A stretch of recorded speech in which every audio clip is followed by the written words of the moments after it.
Salut à tous, c'est un plaisir de vous retrouver pour un nouveau numéro d'Auto Hebdo. Attachez vos ceintures, c'est parti.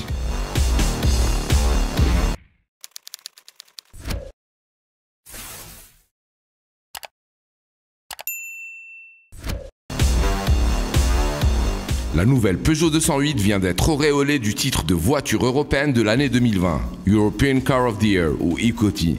La séduisante citadino Lyon a fait tomber dans ses griffes un jury composé de 60 journalistes provenant de 23 pays européens et a ainsi pris le meilleur dans l'ordre sur la Tesla Model 3, la Porsche Taycan, la Renault Clio 5, la Ford Puma, la Toyota Corolla et la BMW Série 1. Tous les détails sont à retrouver sur wandalou.com et sa chaîne YouTube.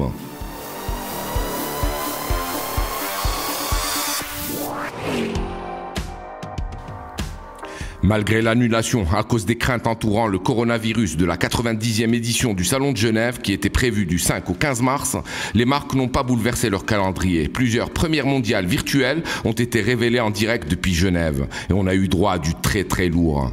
Citons entre autres l'Alfa Romeo Giulia GTA, l'Aston Martin V12 Speedster, l'Audi A3 Sportback 4e du nom, le Bentley Bacalar, le BMW i4 Concept, la Cupra Leon, la McLaren 765 LT, la Mercedes Classe E restylée, la Porsche 911 Turbo S, la Skoda Octavia RS ou encore la Volkswagen 8 GTI.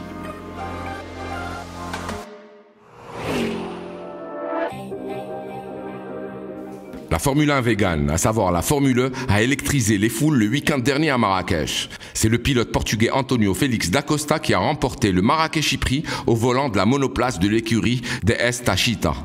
Le pilote allemand de BMW e-Andretti, Maximilian Günther, s'est classé deuxième, s'intercalant ainsi entre les deux pilotes DS puisque le français Jean-Éric Vergne a fermé le podium.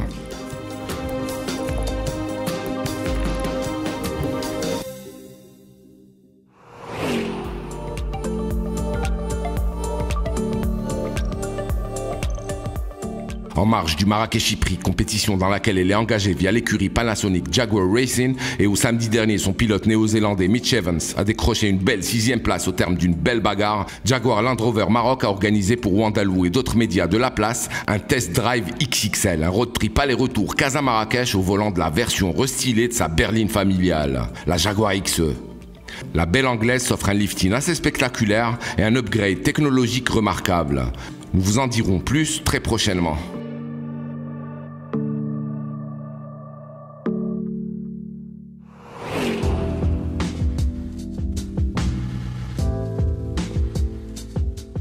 Pionnier de la mobilité électrique et toujours dans le wagon de tête en la matière, notamment avec sa citadine zéro émission Leaf, modèle qui a plié le game lors de son lancement en 2010 et qui est toujours dans le coup, Nissan a saisi l'occasion du Marrakechi Prix pour organiser un point presse dédié à son programme Nissan Intelligent Mobility. Co-animé par Emre Dogueri, directeur de Nissan Turquie Afrique du Nord et CIS, par Saadet Alpago et par Michael Carcamo, directeur monde de Nissan Motorsports, cette conférence avait pour objectif de montrer tout le savoir-faire de la marque en matière de nouvelles mobilités. La 4e place obtenue de haute lutte par Sébastien Buemi, pilote suisse de l'écurie Nissan Idams, lors du Marrakechi Prix a apporté de l'eau au moulin du management de la marque.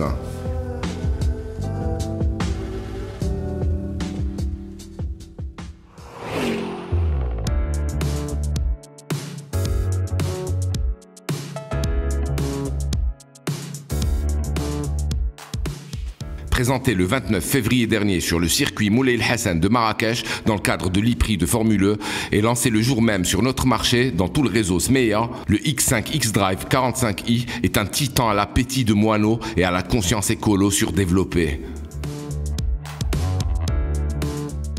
Son 6 cylindres en ligne essence de 3 litres de cylindrée et son module électrique développe une puissance cumulée colossale de 384 torches-chevaux et un couple camionnesque de 600 Nm, lui permettant d'accélérer de 0 à 100 km/h en 5 secondes 6 et d'atteindre une Vmax de 235 km/h.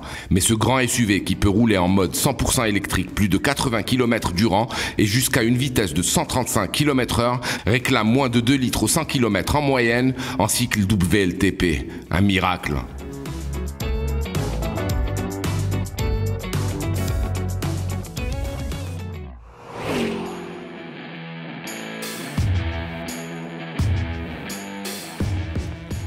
On achève ce spécial Marrakech-Ypri avec Porsche, nouveau pensionnaire du championnat du monde FIA de Formule E et son premier véhicule zéro émission, la grande routière Taycan, qui a eu droit à son premier bain de foule marocain sur le circuit international Moulay El Hassan de Marrakech.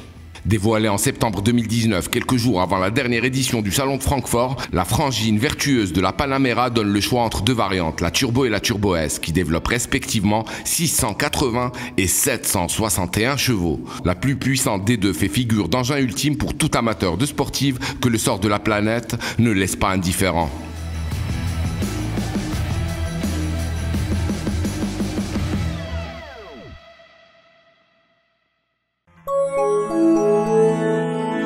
À très vite sur wandaloo.com.